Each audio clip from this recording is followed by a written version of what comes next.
Jarvan IV, the exemplar of Demacia. Soon after King Jarvan III's coronation, he addressed the people of Demacia. Even though there were still many foes beyond the borders of the proud kingdom, several of the noble families had begun to feud with one another, some even raising private militias to seek the favor of the new king.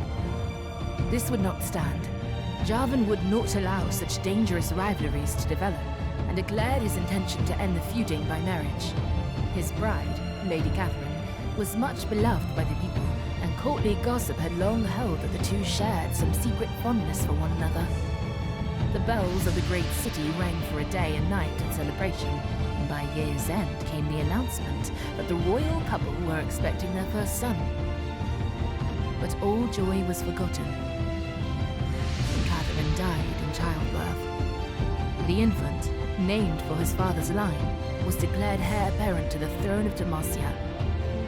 Torn between grief and elation, Jarvan III swore never to take another wife, and that all his hopes and dreams for the kingdom's future would live on in his son. With no memory of his mother, the young Prince Jarvan was raised at court, groomed and guarded every moment of his life. The king insisted that he receive the finest Demacian education, learning from an early age the moral value of charity, the solemn burden of duty, and the honor of a life spent in service to one's people. As he grew, he was also introduced to the history and politics of Valharan by his father's seneschal, Xin Zhao. Hailing from distant Ionia, this loyal protector taught the prince about the world's most spiritual philosophies, as well as the myriad arts of war. During his military training, Prince Jarvan found himself facing a brash youth of the Crown Guard family named Garen. The two were of similar age and became a quick pair. Jarvan admired Garen's sheer determination and fortitude, and Garen looked up to the prince's tactical instincts. When Jarvan came of age, his father rewarded him with the honorary rank of general. While it was not necessarily expected that the heir to the throne would take to the field of battle, Jarvan was determined to prove himself, with or without the king's blessing. The lands beyond the Argent Mountains had long been contested by the Empire of Noxus, creating an almost lawless frontier, where foreign reavers and warring tribes threatened many of Demacia's allies. The prince pledged to bring stability back to the region. His great-grandfather had been slain by a foul Noxian brute many years ago in the first clashes between their nations in the south. Now that insult would finally be answered. Jarvan's armies won victory after victory, but the carnage he witnessed in the outlying towns troubled him deeply. When word came that the gates of morning had fallen, he resolved to drive onward into the Noxian territory against the advice of his lieutenants. Inevitably, with the battalions spread so thin, Jarvan was encircled and defeated by Noxian warbands before he even reached Travail.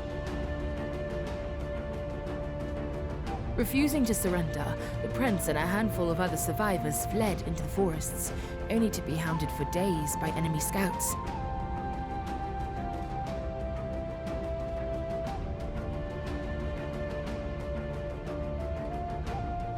Eventually, pierced through his side by an arrow, Jarvan collapsed into the shade of a fallen tree, where he drifted in and out of consciousness.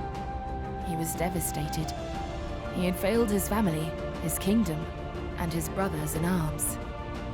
Doubtless he would have died there, alone, were it not for Shyvana. This strange, violet-skinned woman somehow carried Jarvan all the way back to Demacia, to the old castle at Renmore, where she proved herself a kind and worthy companion during his days of healing.